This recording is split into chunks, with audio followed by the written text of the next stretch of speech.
دڵت تەنگە، کێشەیەک تێیە، خەمێک تێیە، خفەتێک تێیە، خەوی لە چاوت تۆراندووە، نانی لە بەرچاوت خستووە، کەواتە تۆ پێویستە ئەم پێنج نزایی کە پێغەمبەر عەلەیهی سەڵات وەسەلام هەڵی بژاردووە لە نێو نزاکان، نزای خەم و خفەتن، زۆر دووبارەیکەیتەوە، بەتایبەت لەو کاتانەی کە نزاتەیە گیرایە. یەکەمیان پێغەمبەر عەلەیهی سەڵات وەسەلام ئەوەنە جەختی لەسەر کردەوە، فەرموویەتی حەقە لەسەر هەر کەسێک کە ئەم نزایە بیست تەواو لەبەریکە بپارێتەوە پێی لە خوای پەروەردگار، بۆی خوای گەورە لە خفەتەکانی نەجاتی بە. حەقە ئەم نزانەی کە باسیەکەم بەڕاستی زوڵمە لە نەفسی خۆتیەکەی لەبەری نەکەی و لە کاتی دوعاکانتە لەبیریکەی.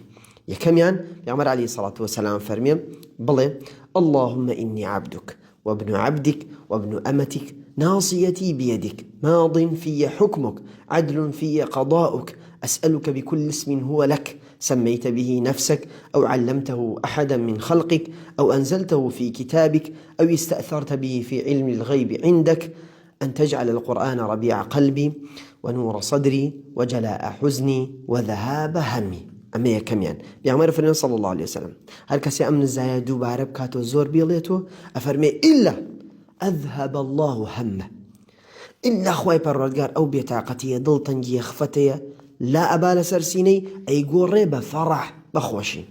أما يكميان جختي زور لسري كرتو.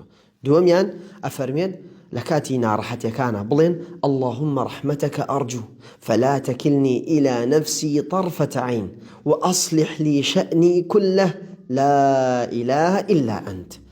سيميان دعاء نبي الله يونس عليه الصلاة والسلام ويقول فرمي فلولا أنه كان من المسبحين للبث في بطنه إلى يوم يبعثون.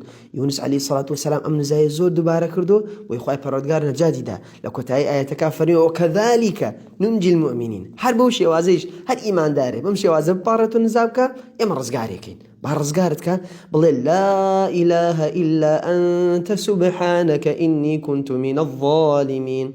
لنيو نزا كانت زور أما دوباره بكرو خالي توارميان لا إله إلا الله العظيم الحليم لا إله إلا الله رب السماوات والأرض ورب العرش العظيم.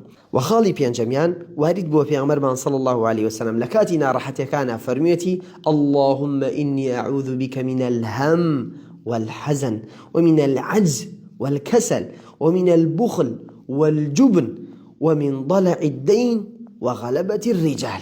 ئەم نزانە زۆر دووبارە بکەڕەوە داواکارم لە خوای پەروەردگار خوای گەورە خۆشی بگەڕێنێتەوە ناو ژیانت، خوای گەورە بزە بخاتە سەر لێوەکانت، خوای گەورە ئەو بارەی کە ها لەسەر سینەتە ها لەسەر دڵتە خوای پەروەردگار لەسەری لایدا و لەسەرتی ئاسانکە، خوای پەروەردگار کێشەکانت بۆ حەلکە، خوای پەروەردگار ئەو مەینەتی و ناڕەحەتی کە بەدەستی و ئەناڵێنی ئەگیری خوای پەروەردگار فرمێسکی ناخۆشیت بگۆڕێ بۆ خۆشی.